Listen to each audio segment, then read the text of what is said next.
ceroboh aja ketika ini saya serahin ke apa namanya ke tukang fotokopi. Jadi setelah dijilid saya periksa lagi. Itu Kalau dia. soft copy yang saya sampaikan ke Prof Suryadi sama Prof Adi itu ada lengkap.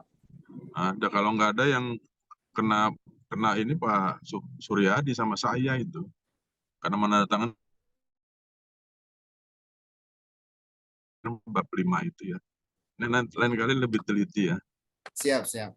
Jadi kembali pada tadi pertanyaan ya. Jadi hidden curriculum itu kan yang tersembunyi ya, yang tak tampak tetapi ikut mempengaruhi keberhasilan dari proses pembelajaran, terutama dalam kaitannya dengan penanaman nilai, ya, internalisasi nilai, dan itu yang ikut mempengaruhi hasil belajar karena internalisasi nilai itu nilai disiplin, nilai apa namanya semangat, motivasi, itu yang mendorong orang untuk rajin belajar. Milieu, ya, lingkungan akademik dari sebuah institusi pendidikan itu sangat mempengaruhi orang untuk bersemangat belajar. Maka di situ ada hidden curriculum.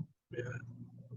Nah, saya kira masukan yang tadi terkait dengan perbaikan hal-hal yang terkait memang merupakan core dari studi Bapak tentang hidden curriculum, dan ingat metodologi yang kualitatif itu tolong diakomodir ya, supaya nanti semakin sempurna penelitian Pak Yunus. Ini Pak Siap, Yunus kan Prof. termasuk yang apa namanya eh lama juga nggak muncul ini ya, tiba-tiba muncul dan alhamdulillah bisa selesai itu ya. Iya, Prof. Jadi saya ucapkan selamat ya. Nanti tinggal diperbaiki sesuai dengan saran dari para penguji tadi ya. Ya, Prof. Terima kasih Terima Pak Ketua. kasih. Terima kasih Bapak Ibu penguji. Terima kasih, Prof. Masih Baik. Pak Andi. Ya, Oke, Prof. terima kasih Prof. Agus. Saya kira semua sudah ya. Bu Zul, Prof. Agus, Pak Andi, dan Pak Iswan. Dengan nanti nilainya saja diserahkan ke saya atau ke Pak Fatur. Terima kasih. Kita tutup saja kalau begitu. Silakan Pak Yunus untuk closing statement. Selamat, nilainya nanti secara umum ya lulus tidak lulus ya itu nanti pertimbangan inilah. Pasti lulus lah gitu ya. Tadi Pak Aswan bilang. Ya, terima kasih kami ucapkan Terima kepada kasih Pak Rudi. ya, terima kasih kepada Bapak Pak Andi sebagai penguji utama, kemudian Pak Iswan, Dr. Iswan yang telah banyak sekali memberikan masukan-masukan untuk kesempurnaan tesis saya. Terima kasih kepada Pak Prof. Agus yang tadi saya memang muncul kemudian tiba-tiba hilang hampir sekitar 2 tahun, kemudian atas bimbingan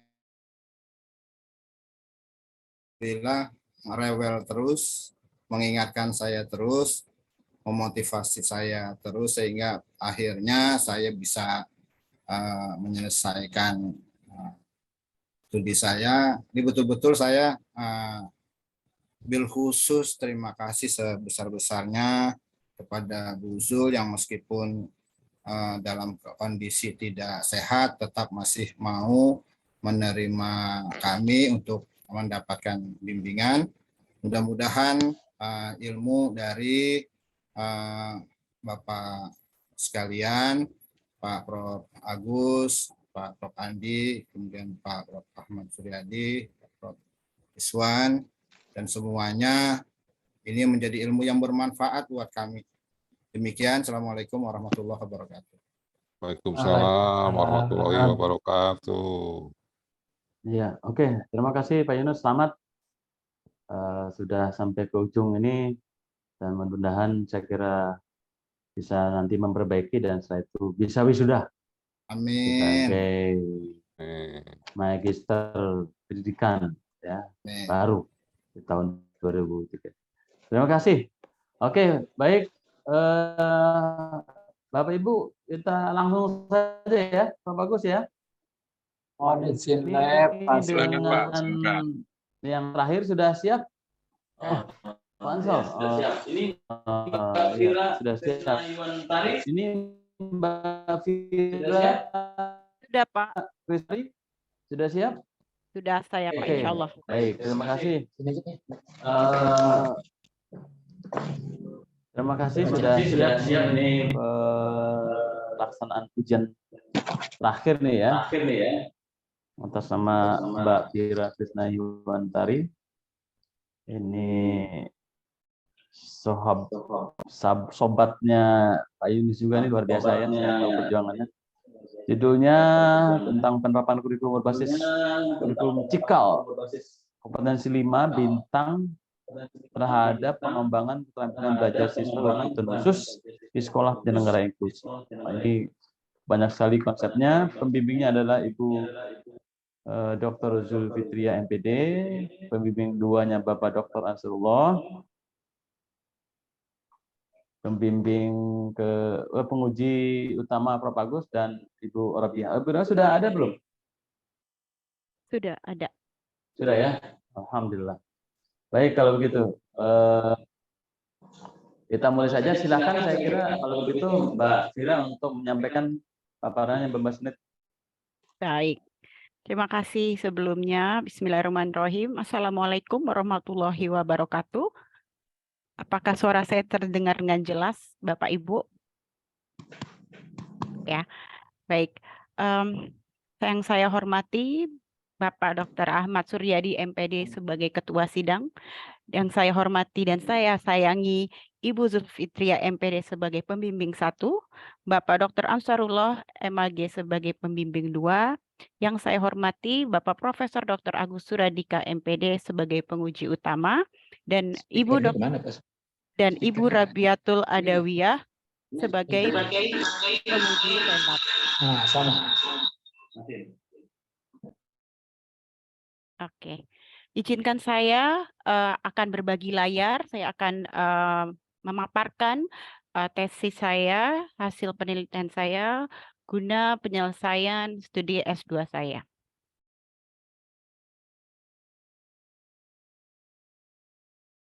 Oke. Apakah sudah terlihat, Bapak Ibu? Oke. Bismillahirrahmanirrahim.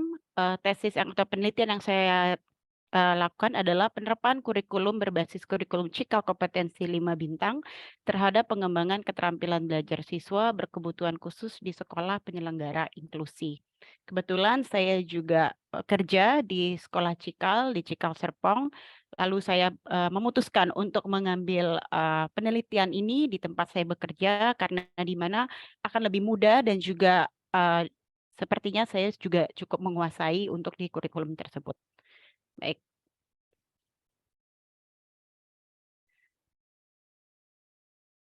Oke, latar belakang. Bentar.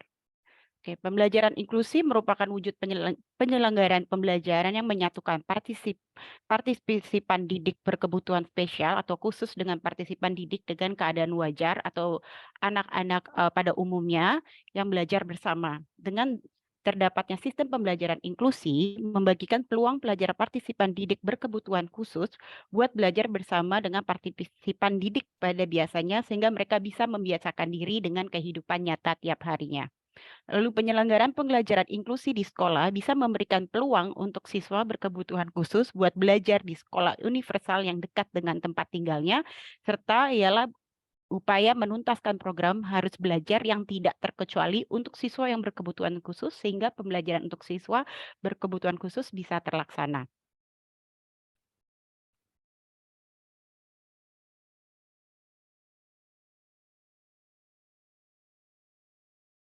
Oke.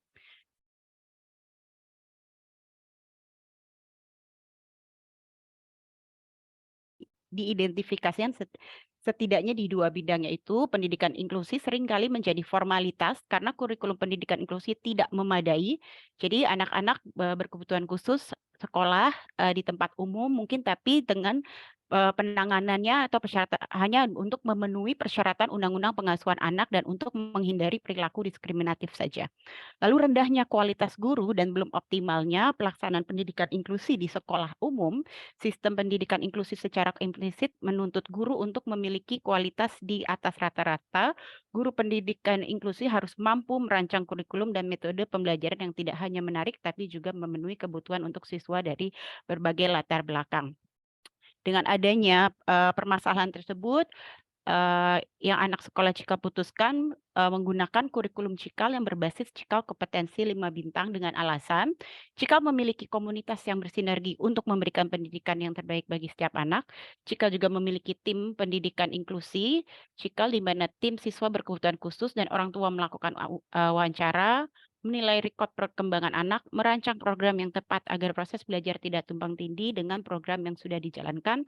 Tim juga menentukan metode atau kelompok yang tepat untuk siswa berkebutuhan khusus dan melakukan diskusi berkaitan perkembangan siswa berkebutuhan khusus secara rutin.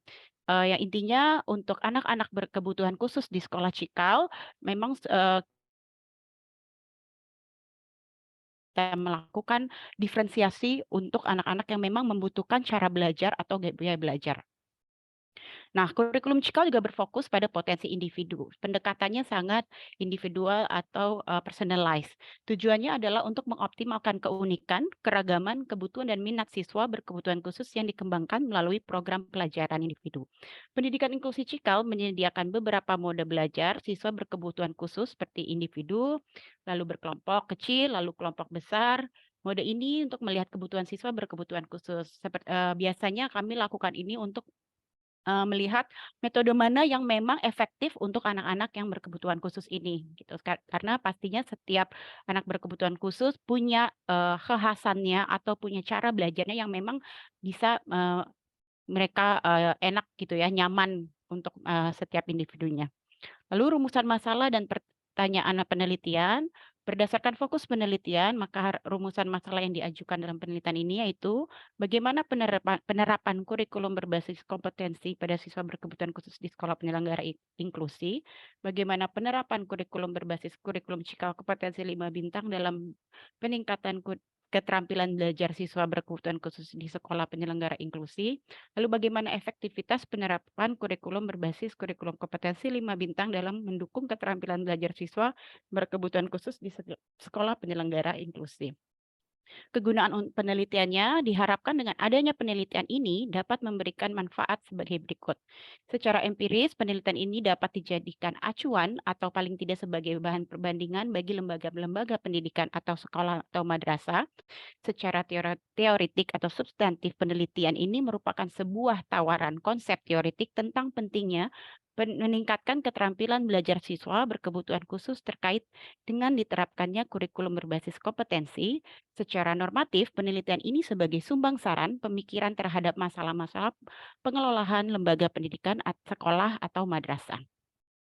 Tinjauan pustaka, kurikulum berbasis kompetensi dapat diartikan sebagai suatu konsep kurikulum yang menekankan pada pengembangan kemampuan melakukan kompetensi, tugas-tugas dengan standar, performansi tertentu sehingga hasil dapat dirasakan oleh peserta didik berupa penguasaan terhadap suatu kompetensi tertentu.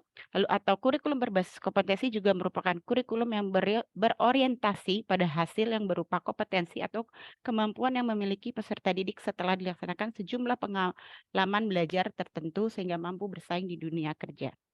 Sekolah penyelenggara inklusi juga menerapkan kurikulum berbasis kompetensi KBK sesuai aturan yang diperintahkan. Namun, pada kenyataannya belum semua sekolah di Indonesia siap untuk menyelenggarakan pendidikan inklusi.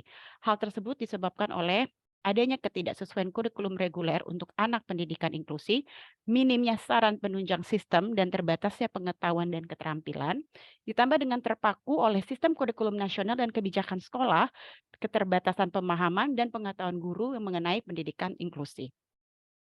Keterampilan belajar siswa adalah kemampuan untuk melakukan tugas tertentu dan keterampilan tidak diperoleh secara otomatis tetapi melalui latihan terus-menerus untuk melatih kompetensi siswa dalam proses belajar.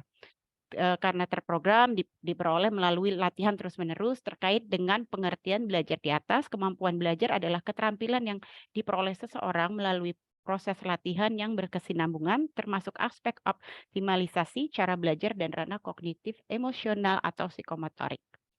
Keterampilan belajar siswa melalui kecerdasan majemuk juga dapat dilihat yang teori oleh Howard Gardner dalam multiple intelligence memberikan pandangan bahwa tidak ada anak yang tidak cerdas. Ilmu ini saya dapatkan ketika saya mengikuti kelas Pak Ansarullah, di mana kami mengupas mengenai pembelajaran mengenai teori multiple intelligence ini. Jadi anak-anak itu mempunyai keunikannya masing-masing, punya kekhasannya masing-masing, yang disebut dengan multiple intelligence ini melihat setiap anak sebagai individu yang unik. Ada anak yang kecerdasannya melalui verbal linguistik, ada kecerdasan logis matematis, kecerdasan spesial visual, kecerdasan kinestetik jasmani, kecerdasan musical, kecerdasan interpersonal, dan kecerdasan naturalis. Keterampilan belajar juga siswa melalui gaya belajar bisa dilihat juga keterampilan belajar dari 3 jenis gaya belajar. Ketiga jenis gaya belajar itu dibagi 3 yang sudah dirumuskan oleh Bobby, Deporter, dan Hernacki, yaitu gaya belajar visual, di mana siswa biasanya lebih lebih masuk atau lebih nyaman belajar dengan cara melihat menggunakan objek-objek atau menonton.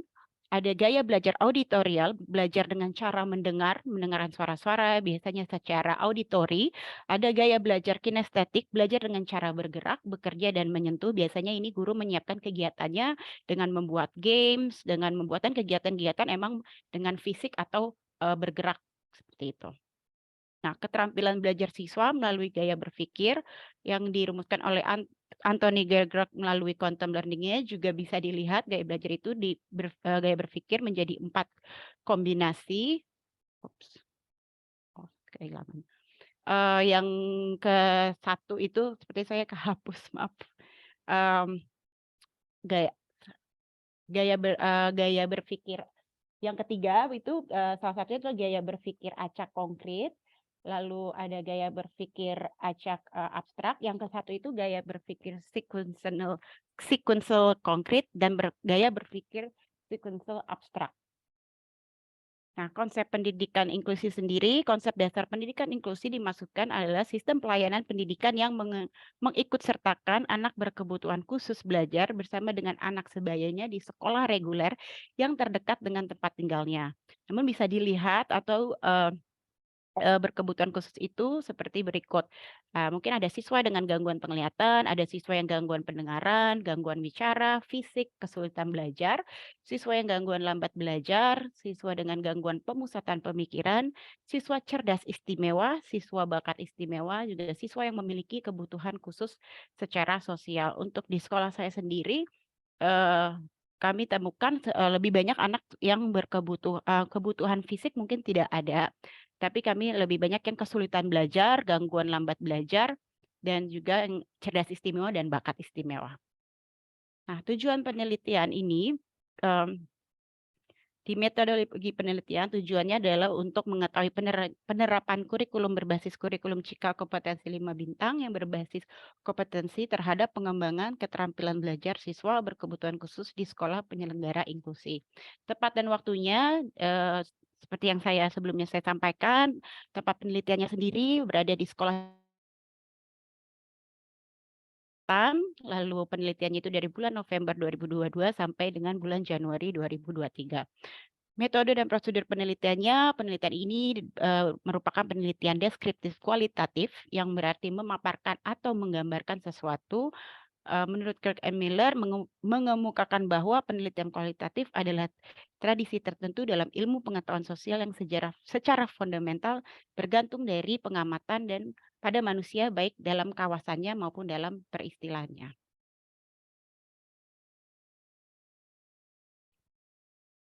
Oke, data dan sumber data. Penelitian ini menggunakan jenis data kualitatif, adapun sumber data diperoleh pertama dengan data primer. Penelitian ini diperoleh dari key informan sesuai pemilihan informan yang ditentukan oleh peneliti.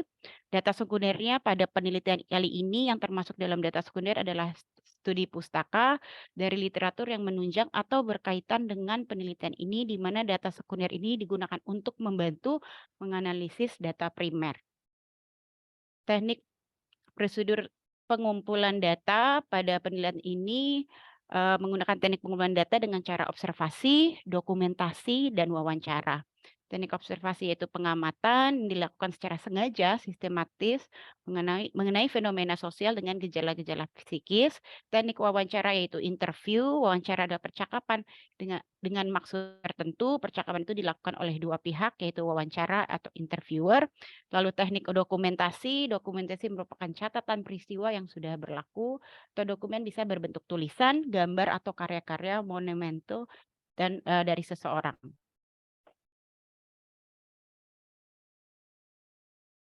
Oke, prosedur analisis data.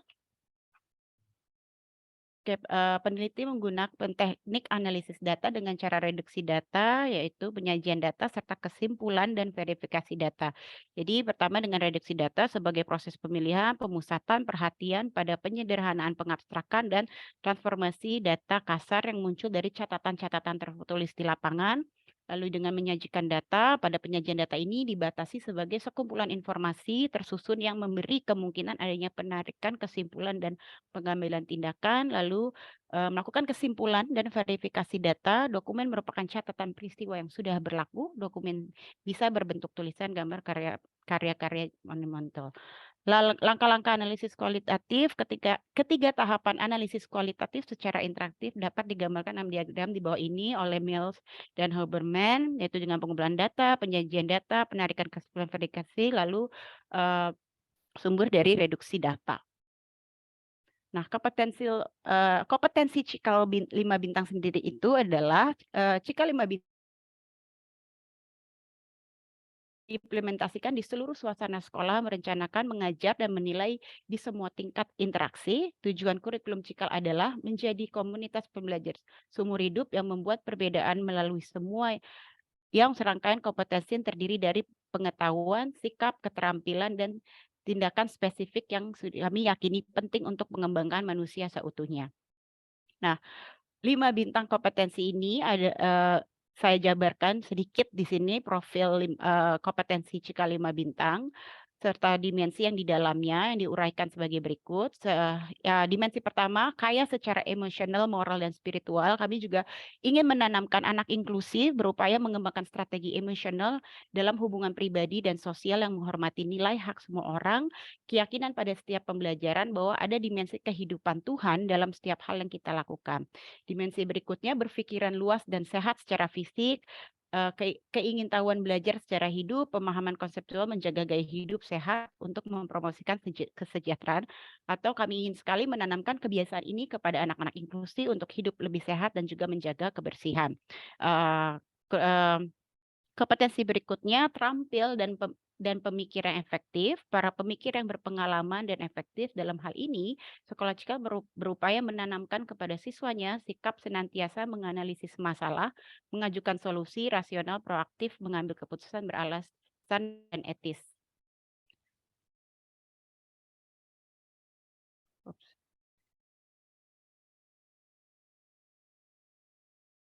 Bintang yang keempat itu pembelajaran mandiri. Kami juga bertujuan pendidikan lebih mandiri dan membekali peserta didik untuk kemampuan merefleksi, mengetahui tujuan dari pembelajaran yang ingin dicapai.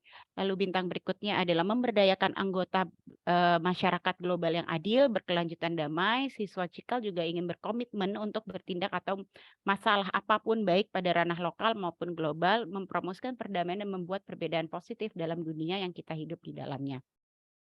Ini gambaran dari kompetensi 5 bintang yang dibuat dalam infografis, ini dalam bahasa Indonesia dan ini dalam bahasa Inggris. Jadi untuk kompetensi 5 bintangnya sendiri ini tidak berurutan, tidak seperti Pancasila gitu ya, ada urutannya sila ke-1, sila ke-2, ini hanya sebagai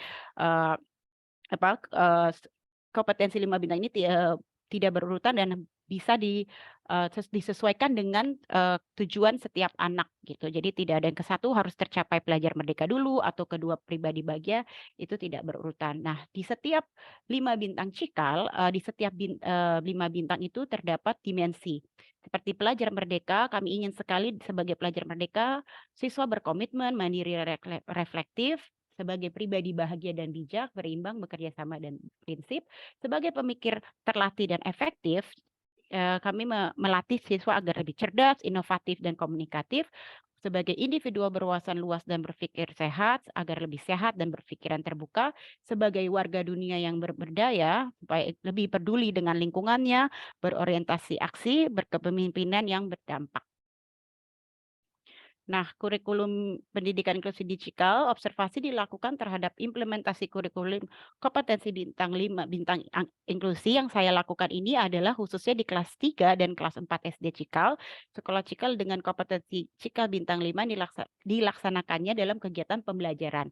Dalam prosesnya dianggap dapat mencapai tujuan pendidikan nasional karena setiap kompetensi memiliki dimensi yang sesuai dengan cita-cita nasional yang sudah dituangkan dalam Anggaran Dasar Undang-Undang Sisdiknas nomor 20 tahun 2003. Dalam wawancara dengan 3 informan, peneliti menemukan sekolah menerapkan kurikulum sesuai peraturan pemerintah untuk siswa berkebutuhan khusus. Sekolah juga mengubah atau menyesuaikan sedikit dengan kemampuan mereka, dimulai dengan mengurangi metrik dan menurunkan KKM pada siswa berkebutuhan khusus, bahwa sekolah inklusi harus memiliki program bagi siswa berkebutuhan khusus. Secara teori, peneliti melihat bahwa sekolah inklusi Cikal sangat memperhatikan siswa berkebutuhan khusus seperti halnya siswa reguler. Jadi tidak membeda-bedakan, kami juga melakukan pendekatan dan juga memberikan fasilitas yang sama terhadap siswa inklusi. Sekolah tidak membedakan atau penghususan kegiatan siswa berkebutuhan khusus, namun sekolah tetap melibatkan siswa dalam kegiatan yang berbeda.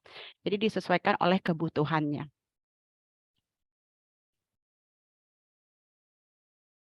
Oke. Deskripsi pelaksanaan penelitian. Penelitian ini dilakukan secara kualitatif dan berfokus pada pendalaman aspek evaluasi dengan melakukan wawancara terhadap aspek pelaksanaan sekolah inklusi. Dalam pengumpulan informasi tersebut, tujuannya agar informasi yang diperoleh peneliti dapat memberikan informasi dengan cara yang dapat diolah oleh peneliti dan fokus pada penerapan aspek evaluasi di sekolah Cikal. Peneliti terlebih dahulu mewawancarai guru pendidikan khusus dan guru kelas. Kemudian peneliti mewawancarai guru kelas. Pertanyaan peneliti tentang perspektif desain sekolah inklusi. Seperti yang saya sampaikan di pemaparan di slide sebelumnya, bahwa saya melakukan observasi ketiga siswa anak berkebutuhan khusus. Untuk pemaparan kali ini saya hanya mengambil contoh atau menjabarkan hasil wawancara saya dengan satu siswa atau narasumber satu. Jadi setelah hasil wawancara di lapangan, setelah mengumpulkan informasi latar belakang mengenai anak ini yang menggunakan program pembelajaran individu, menggunakan formulir penelitian dengan identitas siswa dan memantau kebutuhan kemajuan akademik siswa selama proses pembelajaran berdasarkan karakteristik belajar dan kesulitan belajar dalam hal pengembangan akademik, sosial, motorik, dan kepemimpinan aspek sendiri. Nah, hasil observasi di lapangan, gambaran siswa secara umum menjelaskan mengenai gambaran untuk siswa yang termasuk dari wataknya, minat, kelebihan yang dimiliki siswa. Di sini siswa pertama saya yang bernama Dinda merupakan anak yang selektif mutism, di mana komunikasi merupakan tantangan untuknya. Ia akan merasa cemas dan menangis bila menjadi pusat perhatian. Dinda merasa tidak nyaman bila ia diminta berbicara di depan kelas. Ini hasil observasi lapangan saya. Dan bahkan berdua saja dengan guru dia masih belum terasa nyaman, sampai dia sudah percaya dengan guru tersebut baru dia mau berbicara. Dalam berkomunikasi tertulis, Dinda mau melakukannya meskipun belum konsisten. Dibutuhkan waktu untuk Dinda beradaptasi dengan guru dan lingkungan baru. Nah, karakteristik belajarnya Dinda ini seperti yang saya sebutkan dapat dilihat, yaitu secara Dinda ternyata gaya belajarnya itu siswa yang gaya belajarnya yaitu belajar visual. Karena Dinda sangat memahami konsep pembelajaran disampaikan dengan baik pada konsep pembelajaran matematika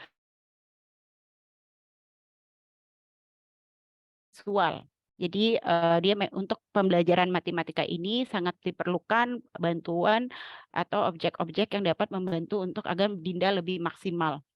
Apabila pembelajaran disampaikan dengan games atau menarik, maka Dinda pun aktif berkomunikasi dan berinteraktif. Kesulitan belajarnya, penjelasan kesulitan yang dihadapi siswa dalam proses pembelajaran, termasuk aspek akademis, sosial, pengembangan motorik, dan manajemen diri. Secara akademis, Dinda memahami dengan baik konsep pembelajaran disampaikan, baik dalam kelas reguler maupun kelompok kecil. Dalam asesmen akhir berupa presentasi, Dinda mendapatkan diferensiasi dari guru. Dinda mengerjakan tugas yang diberikan dengan baik dan tepat. Di sini kami melakukan diferensiasi karena untuk presentasi mungkin perlu tantangan sekali dengan Dinda.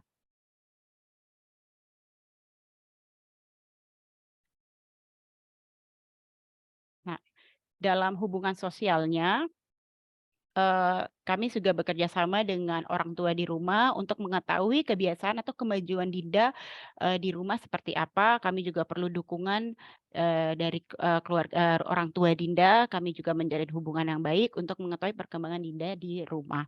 Secara akomodasi dan modifikasi untuk belajar mengenai perubahan instruksi, kami lakukan perubahan instruksi dalam lingkungan maupun asesmen yang dibutuhkan oleh siswa dalam melaksanakan pembelajaran. Instruksi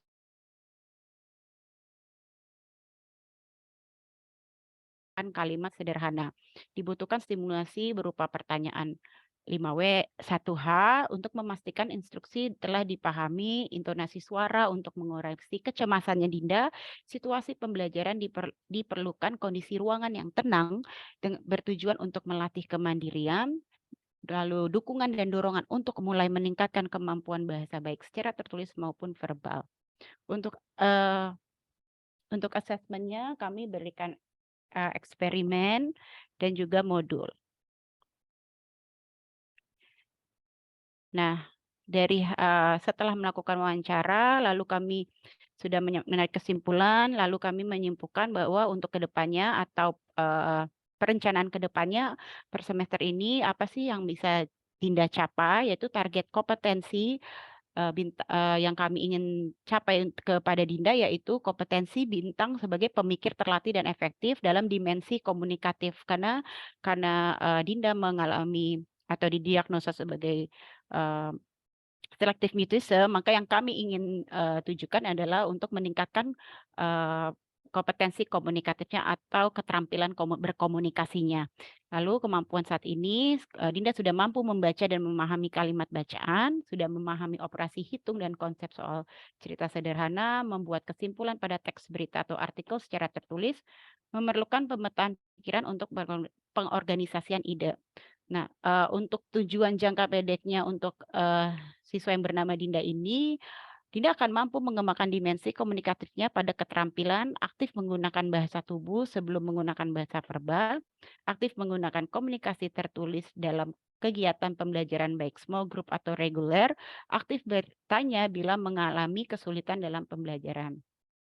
Rekomendasi program untuk atau mata pelajaran yang untuk Dinda yaitu matematika, science, Indonesian Acquisition, self-awareness untuk di small group ini pelajaran-pelajaran yang kami melakukan diferensiasi untuk Dinda. Jadi untuk pelajaran matematika, science, bahasa Indonesia, dan juga self-awareness, kami melakukan one-on-one terhadap Dinda.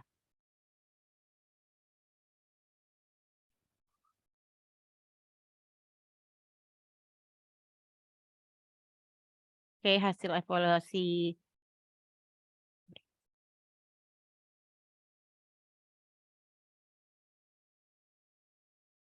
maaf.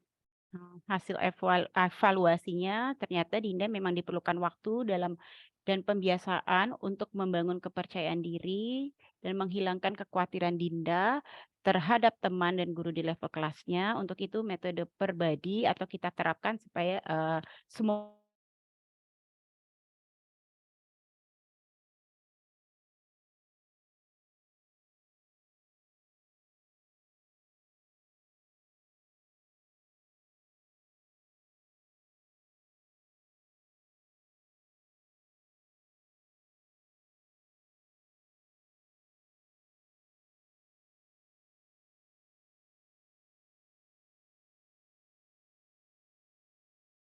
kompetensi pada sekolah inklusi di sekolah Cikal ini, maka peneliti menyimpulkan bahwa sistem penyelenggaraan kurikulum berbasis kompetensi dalam sekolah inklusi ini sudah berjalan dengan baik dan sangat tepat diterapkan, terutama dalam mengumpulkan informasi berdasarkan tanya jawab dengan orang tua tentang kebiasaan siswa di rumah, sehingga guru dapat memahami karakter siswa masa depan tersebut. Lalu dalam meningkatkan keterampilan belajarnya, sekolah selalu lacak kemajuan akademis dengan melakukan tes, skor, kuis, pemahaman siswa tentang pertanyaan dan jawaban atau pekerjaan rumah, kegiatan dan tugas belajar mengajar di sekolah. Sekolah juga memantau sikap siswa dalam kehidupan sehari-hari.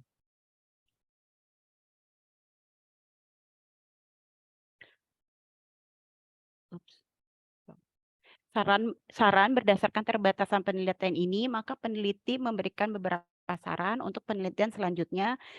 Sebaiknya peneliti selanjutnya menjadwalkan waktu untuk shadowing segera setelah wawancara agar informasi yang diperoleh dapat lengkap.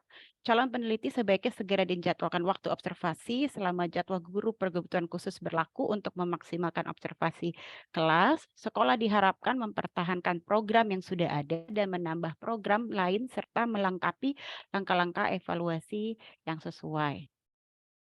Terima kasih pemaparan dari saya. Mohon maaf bila ada kekurangan atau ada kesalahan teknis atau salah dalam penyebutan.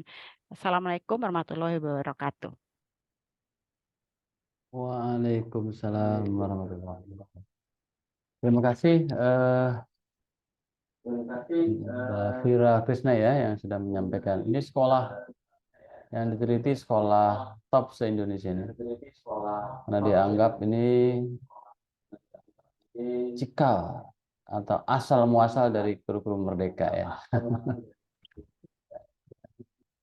Tapi ya nanti coba kita lihat. Silakan.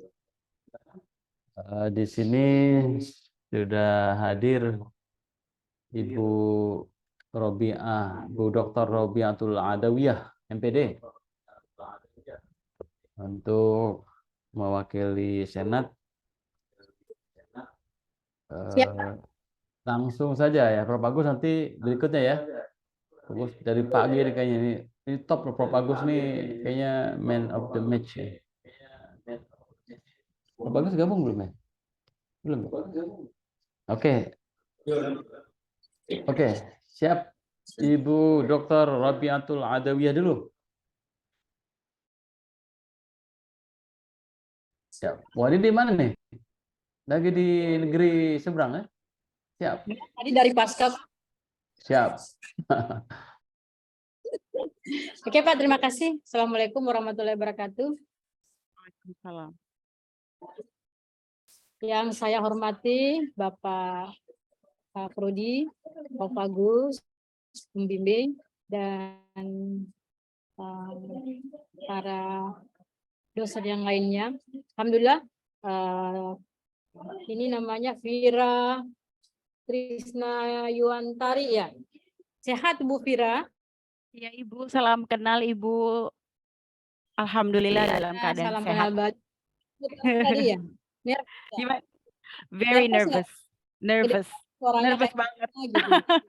Iya Bu, kayak setiap hari saya sering bertemu dengan orang tua murid ya, tapi ini kayaknya lebih beda, lebih mengerikan kayaknya. Lagi terdakwa ya. Pas Rabu. Baik. Terima kasih. Salam kenal kembali Bu Fira. Tadi saya sudah membaca ini terkait dengan pendidikan anak usia dini ini kayaknya nih ya. Kurikulum. Sebelumnya saya bertanya nih, ini lingkungan kerja Bu Fira ya? Iya Ibu, saya saat ini sebagai wakil kepala sekolah di sekolah tersebut. Oh iya, ini sekolah penyelenggara gitu? Oh, nama sekolahnya Sekolah Cikal. Sekolah Cikal. Oh, Sekolah Cikal. Iya. Jadi Ibu kan udah langsung ke lokasi ya, berarti kan udah paham bagaimana yang sebenarnya. Tapi saya ingin nanya nih sebelumnya, apa sih alasan Ibu memilih judul seperti itu ya? Karena saya melihat tadi ada jangka panjang, kemudian ada beberapa item yang tadi dipakai ya, ada yang enggak ya. Bisa nggak diceritakan kronologisnya Bu? Jadi kenapa saya memilih judul tersebut ya Bu ya? Ya.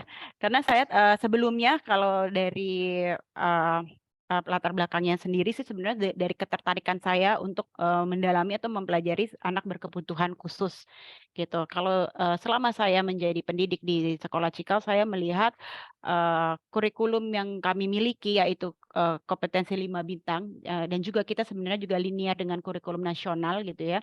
Jadi kita punya 2 kurikulum, yaitu kurikulum Dignas pastinya dan juga kurikulum 5 bintang ini.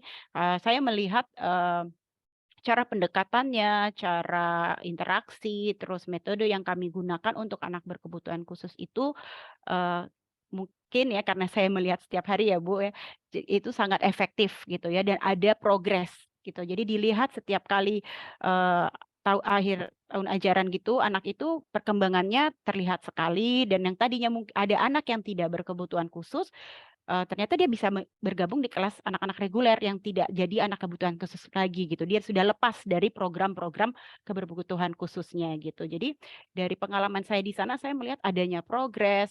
Jadi melihat ya berhasil gitu loh Bu. Dan dengan metode ini dan juga ada pindahan-pindahan dari sekolah lainnya gitu yang mengeluh dengan anaknya yang berkebutuhan khusus seperti penanganannya beda gitu dengan sekolah kami. Seperti itu sih Bu. Ya, saya karena cuman saya belum lihat abstraknya ya Bu. Emang kan nggak ada abstrak ya? Belum. Sudah buat Bu. Mungkin saya tidak saya lampirkan sih di dalam saya sudah buat abstrak dan juga jurnalnya. Karena saya membaca belum ada abstrak, menurutnya Oke. dibuat di dalam abstrak itu sudah ada Siap. gambar hasil penelitian. Baik Dan Ibu. teorinya ya karena grand teorinya belum tepat banget ya, jadi belum perlu dipertajam ya Bu ya. Bagaimana terkait dengan judul Ibu dan yang update ya Bu ya kalau bisa. Siap. Baik Ibu. Kemudian dari grand theory itu nantinya akan bisa muncul bagaimana Ibu melakukan di dalam pengambilan keputusan nantinya. Terus yang ketiga Ibu pakai kualitatif atau model? Kualitatif Ibu. Kualitatif. Nah ini yang kualitatif saya melihat tadi mendengar tentang kualitatif, membaca juga kualitatif. Hanya saya belum melihat keunikan ya. Mungkin Ibu bisa masukkan nanti keunikannya baik di abstraknya maupun di dalam hasil nantinya. Tentu dengan demikian ketika karena Ibu udah sebagai pelaku ya, berarti kan udah terjun langsung ya bahwa apa yang Ibu dapatkan di dalam hasilnya nanti tentu Ibu akan menulis yang sebenarnya karena sebagai pelaku. Karena penelitian kualitatif itu ya, saya pernah melakukan kualitatif itu sampai bawa radio ya, rekaman itu bawa baterai secukupnya, udah habis ngambil lagi, udah habis ambil lagi. Jadi saya pikir Ibu apa yang Ibu lakukan di sekolah itu udah tepat, tapi saya belum mendapatkan tadi itu teorinya ya, kemudian keunikan ya. Baik. Ya, instrumennya ya Bu ya. Ya. Iya Ibu. Itu kan dari 10 bisa jadi 50, bisa jadi 100, bisa sampai 500 ya. Jadi benar-benar itu bawa rekaman ya. Apa yang Ibu lakukan, apa Ibu yang sampaikan akan berkembang terus, karena kualitatif. Jadi memang adanya kualitatif itu, Ibu akan menemukan keunikan ya, mungkin nanti akan membuat satu desain untuk teorinya ya. Yang ketiga juga itu daftar isi ya Bu ya. Daftar isi ini kan berkaitan dengan teori tadi ya. Saya membaca masih sangat minim ya, kan ini udah tesis ya Bu ya. Agar membaca setelah Ibu adik-adiknya nanti bisa mencontoh ya. Jadi bukan hanya sekedar melihat saja. Kan ini kan akan sampai ke Perpustakaan Nasional, sampai ke UNJ dan sampai ke yang lain-lain, orang pasti sudah baca. Oh ternyata teorinya bagus nih, kita akan memperkaya lagi dengan teori-teori yang ada. Karena tentu dengan kualitatif itu menemukan satu teori ya Bu ya. Apa yang Ibu dapatkan dari hasil instrumen, apa yang Ibu dapatkan dari lapangan, Ibu membuat teori yang baru. Dan juga urutan-urutan abjaknya mengikuti panduan ya, sehingga terlalu banyak ya. Dan ini kualitatif, tinggal Ibu mengembangkan bagaimana menganalisis, bagaimana mengemas bahasa ya. Karena itu tidak lepas dengan bahasa ya, agar enak didengar, agar enak dibaca ya. Karena itu kualitatif sangat mendukung. Nah, yang terpenting itu instrumennya Bu ya. Tolong instrumennya ya. Instrumen salah Ibu. Ya Bu ya. Baik Ibu Alawiyah, terima kasih sekali masukannya. Pak Kaprodi ya. Mungkin karena saya lihat nervous ya, saya orang baru di ya. Pada intinya saya baik-baik saja dan tidak akan memberikan nilai jelek ya Pak Suryadi ya, Pak Dr. Suryadi. Aman, men. Oke, aman-aman ya. Siap, Pak. Tolong nanti dicatat ya Bu ya, direkam ya apa yang saya sampaikan ketika ketemu Iya. Mas, diselesaikan dan jangan tidak apa yang saya inginkan ya Bapak Ibu ya. Terima kasih. Assalamualaikum warahmatullahi wabarakatuh. Waalaikumsalam warahmatullahi wabarakatuh. Terima kasih Ibu Dr. Robiatul.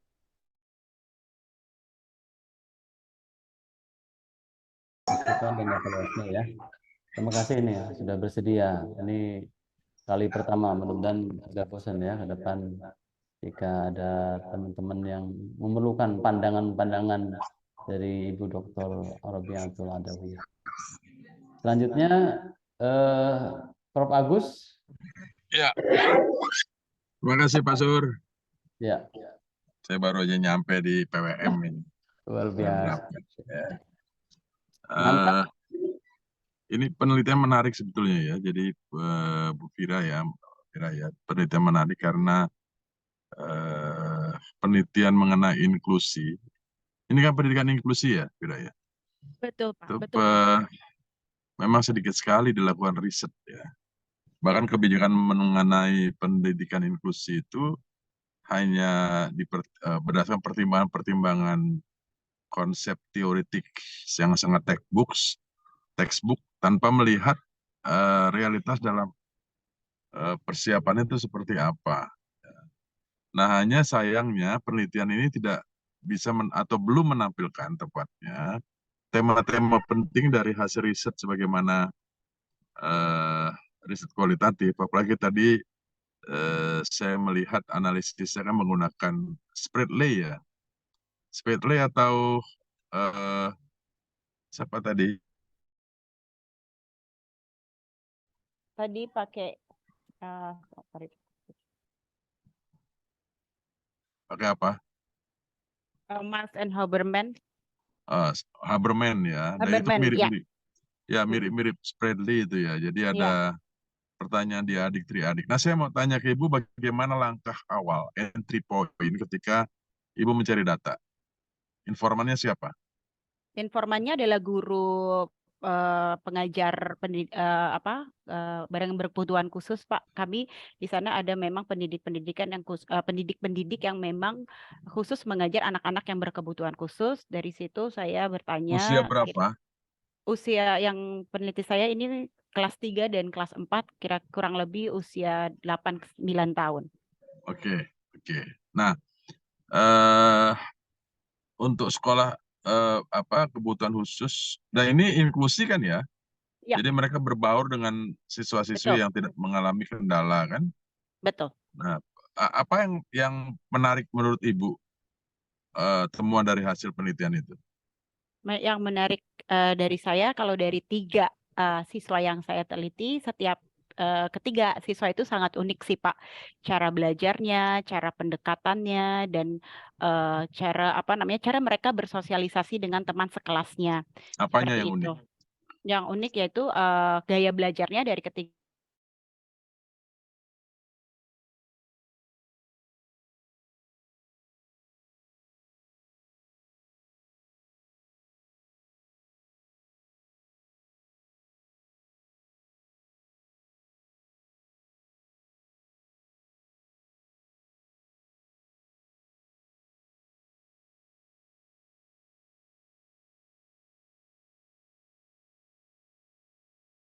Gartner.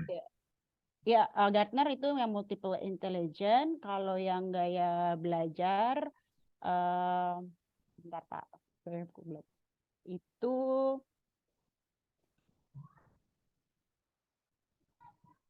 gaya belajar itu dari Bobby DePorter dan Hernakip.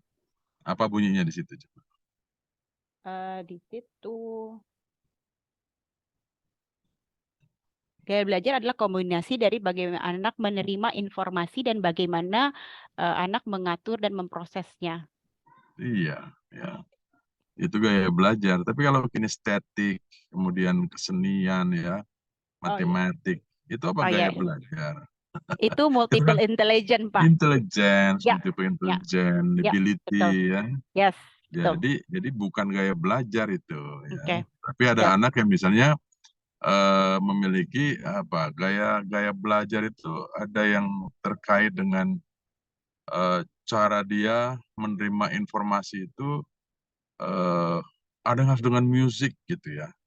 Ya. Dia baru bisa mengingat sesuatu kalau ada rangsangan untuk mengingat sesuatu apa yang disebut oleh cara Siregar sebagai recall ya. Betul. Saya kalau mencium aroma Yves Saint Laurent misalnya, itu teringat seorang sahabat saya dulu ya. Karena dia menggunakan parfum Yves Saint Laurent, sekarang udah nggak ada ya. Itu kalau mencium aroma itu terus ingat dia gitu ya. Itu salah satu juga gaya belajar, merecall kembali realitas masa lalu dengan rangsangan tertentu. Ada anak yang begitu. Ya. Ya, betul, Ada Pak. juga yang di kesunyian gitu. Dia nggak mau terdengar bising sedikit pun ya. Ada yang gaya belajarnya itu justru di tempat keramaian dia baru bisa lakukan. Jadi ini yang keunikan ini yang saya kira betul untuk ditampilkan. Tapi sepertinya Vira mesti mencari lagi ya untuk menonjolkan itu. Lalu yang menonjolkan apa yang unik tadi. Lalu yang kedua, Yap. di sekolah inklusi kan. Sekolah inklusi itu pertama dari tema sarana prasarana misalnya. Ada yang menarik ya. Yap. Dari sisi sarana prasarana apakah siswa yang berkebutuhan khusus ini sudah difasilitasi untuk bisa melakukan segala sesuatu secara mandiri? Udah apa belum Vira di sana? Kalau untuk di sekolah yang saya sudah ada Pak. Jadi memang kita punya 2 gedung. 1 gedung memang untuk anak inklusi. Di sana kita punya kayak alat-alat sensori yang berbeda yang bisa melatih kebutuhan mereka seperti itu. Jadi kita memang punya ruangan sendiri untuk mereka terapi. Kita juga punya ruang kecil untuk mereka sesi one on one. Jadi memang difasilitaskan seperti itu sih Pak, dengan sesuai dengan kebutuhannya mereka masing-masing. Nah, tema itu diungkap nggak di riset itu? Untuk fasilitas mungkin belum sih Pak, tidak mendalam. Jadi paling tidak sebuah riset ini menggambarkan tema penting tentang sarana prasarana pendidikannya. Baik. Yang kedua, gurunya. Ada nggak pseudo teacher? Shadow teacher untuk anak yang memang berkebutuhan khususnya memang yang sudah perlu sekali pendampingan khusus sih Pak. Jadi untuk anak-anak memang yang full inklusi, yang memang inklusinya secara penuh itu ada shadow teachernya, ada guru pendamping yang memang 1 hari penuh itu didampingi. Tapi ada juga anak yang memang mungkin berkebutuhan khususnya seperti tadi yang Dinda yang saya paparkan, dia hanya berkebutuhan khususnya hanya untuk ketika belajar matematika. Gitu. Tapi ada Diceritakan Pak. nggak di situ pseudo teachernya? Kalau untuk yang penelitian saya tidak Pak. Enggak. Jadi Jadi perlu banyak ada yang tema-tema ada ya. penting. Baik. Banyak tema-tema penting yang sebetulnya bisa digali. Riset kualitatif itu kan menggali aspek-aspek yang khas ya. Dan itu bisa mempengaruhi kebijakan. Misalnya ya kritik saya dulu masih saya jadi pejabat di DKI ya. Saya mengunjungi sejumlah sekolah inklusi. Saya tanya di sini inklusinya apa? Oh ada anak yang juga low vision atau anak-anak yang tunanetra ya. Penglihatan. Ada nggak sarana jalan untuk mereka sampai ke lantai 3 tempat dia sekolah? Ya. Nggak ada Pak. Lalu kalau dia sampai lantai 3 gimana? Disitulah terjadi sebuah proses sosial saling membantu di antara teman. Berarti anak-anak nggak bisa mandiri.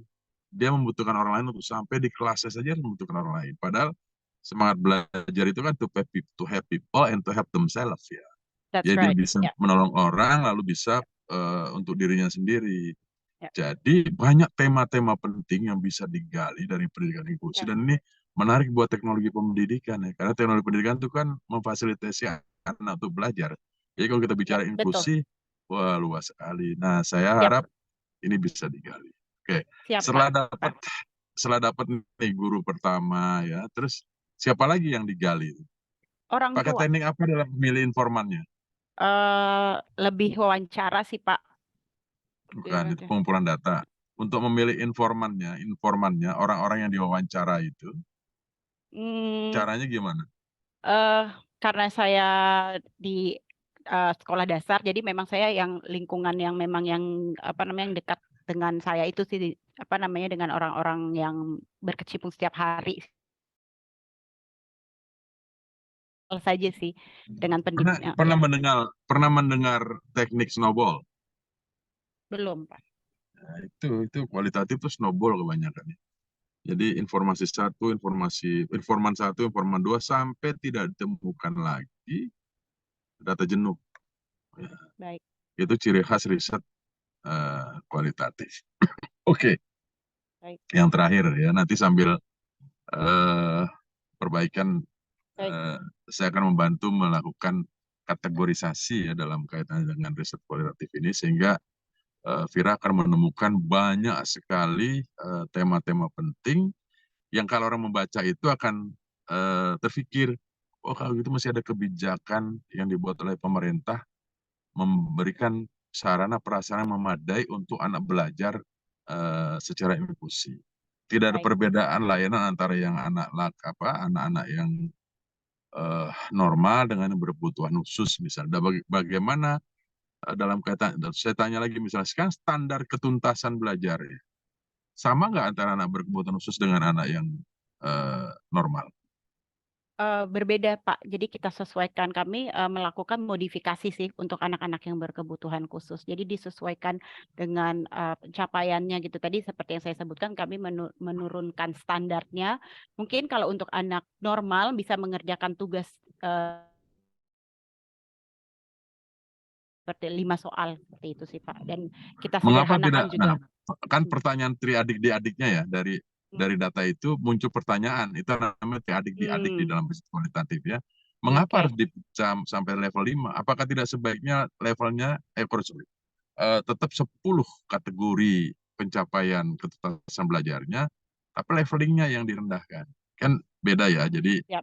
kalau hanya 5 dari 10 kemampuan dia Iya. miliki, itu nanti dia tidak akan bisa hidup mandiri di masyarakat misalnya. Tapi 10 kemampuan dia kuasai walaupun levelingnya pada di tingkat tertentu. Dia bisa bernyanyi, tetapi bernyanyinya di level dia. Iya, benar. Gitu ya. Ya, Dia ya. bisa melukis misalnya, tapi melukisnya di level dia. Iya, benar. Dia bisa mengajinya di level dia. Jadi namanya apa itu? Passing grade sekarang namanya apa ya? Diferensiasi, Pak, kalau di sekolah biasanya. Iya. Ketuntasan belajar apa Ketuntasan namanya? belajar. Ya, KKM ya. KKM ya KKM-nya. diturunkan. Jadi kompetensinya sama, tapi KKM-nya itu yang bisa dibedakan. Ya. Itu ditulis ya, Vira ya?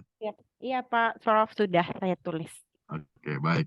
Saya kira apa nanti tinggal pengayaan saja Pak Suryadi ya dari data yang saya kira banyak, tapi belum tersistematisasi sebagaimana layaknya 3 tahap dalam riset kualitatif, reduksi,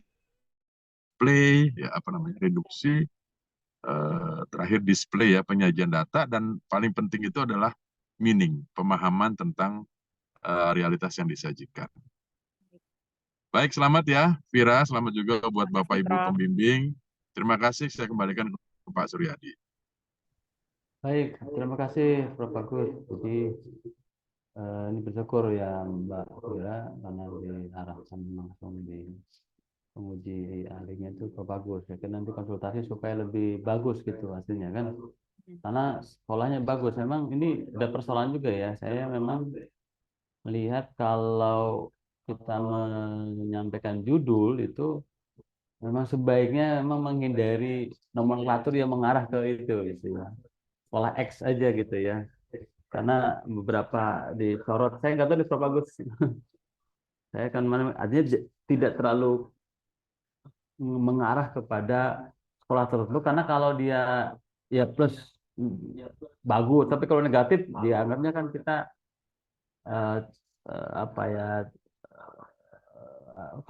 ada perlu pertanggungjawaban akademik juga. Meskipun ya kita siap saja ya untuk memperdalam, cuma mungkin untuk menghindari ini gimana Prof. Bagus ya penamaan langsung itu kalau di UN itu SMA XYZ gitu, jangan di dalam saja gitu, kalau di judul langsung menohok takutnya. Top di mute Pak, di unmute.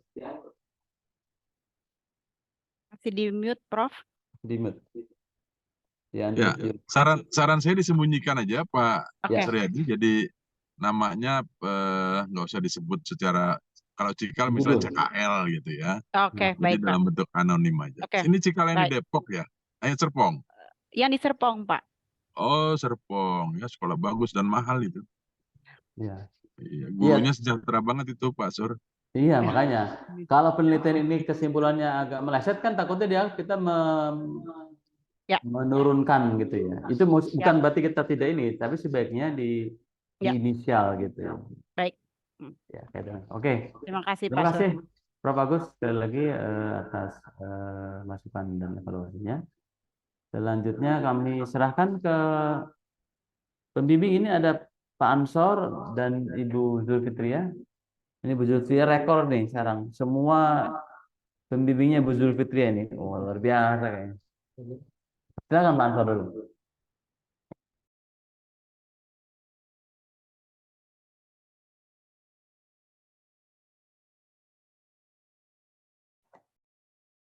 Baik, Assalamualaikum warahmatullahi wabarakatuh.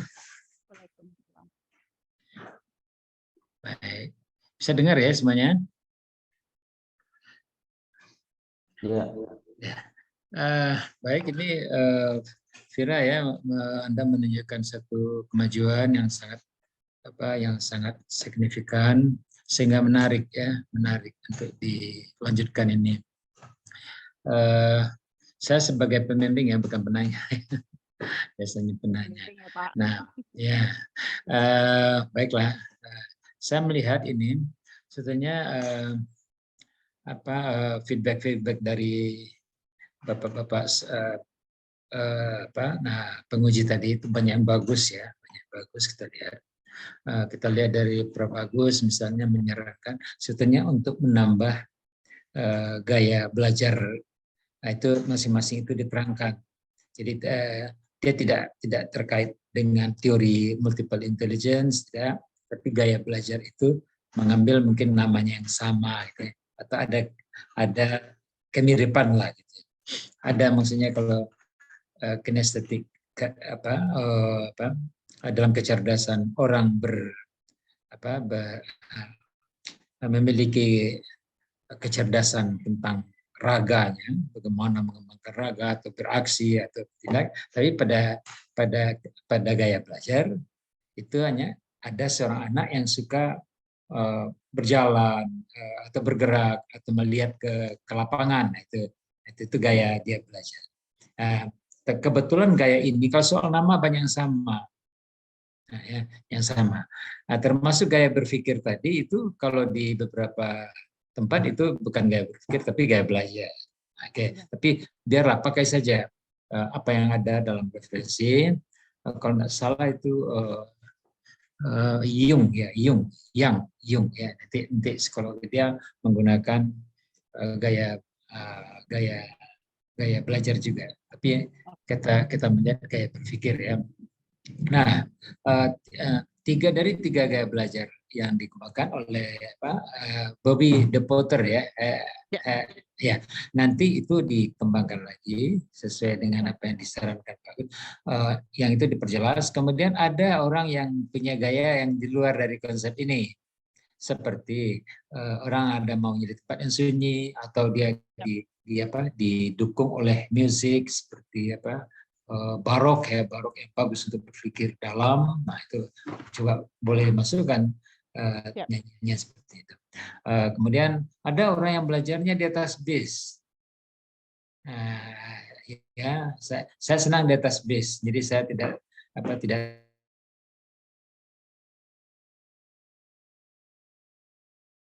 terus kemudian masukan-masukan dari Pak Agus tadi coba kita pelajari. Nah, lebih lanjut dalam penulisan Vera ini saya menambahkan sedikit ya tentang ada bahasa-bahasa baku yang harus dilihat dari ini. Vera aslinya dari mana? Gimana Pak? Dari mana aslinya nih? Sumatera Pak. Sumatera di mana? Sumatera Selatan. Sumatera Selatan. Tapi lama di mana? Di Sumatera Selatannya di Oh, lama di. enggak sih Nah, di Jakarta. iya makanya saya kurang yakin itu dari Sumatera Selatan ya. Ya. Nah, ini ada kata-kata yang dipakai itu ada bahasa formal dan ada bahasa informal. Bahasa informal itu bahasa sehari-hari kita dengan teman-teman. Nah, untuk tesis ini kita tidak masukkan itu. Jadi kita ganti dengan bahasa Indonesia. Ya, bahasa Indonesia dilihat dari kamus besar. Ini sudah bahasa Indonesia atau belum, gitu kan? Nah, itu penting. Terutama bahasa-bahasa yang berasal dari baik dari luar negeri kita jadikan bahasa Indonesia, walaupun temannya mirip dengan menggunakan kredibilitas dan lain-lain itu belum tentu dia yang lainnya akan seperti itu. Nah, itu di bahasa Indonesianya walaupun dia bahasa asing. Gitu. Kemudian saya kira untuk pergunakan kamus yang jelas, siapa kamusnya nanti kita lihat lagi. Kemudian ya tentang koma, kemudian titik itu juga keserta penggunaan serta, penggunaan dan ya. Tapi yakinilah bahwa itu masih bisa diperbaiki dengan baik. Siap, Pak Ansar. Sebagai pembimbing saya cukup sekian. Saya mengucapkan selamat atas usaha yang yang baik, akhirnya sampai juga pada batas akhirnya ya. Baik, terima kasih. Assalamualaikum warahmatullahi wabarakatuh. Waalaikumsalam. Terima kasih Pak Ansarullah. Baik, terima kasih Pak Ansor atas masukan dan penguatannya ya, Mbak Fira. Selanjutnya terakhir ini Ibu Zulfitria, Ibu Dr. Zulfitria, MPD dari Puncak apa dari ini nih, dari Bogor nih? Makasih Pak Suryadi, Kak Prodi. Dulu ya, Bismillahirrahmanirrahim. Assalamualaikum warahmatullahi wabarakatuh. Alhamdulillah, wasyukurillah,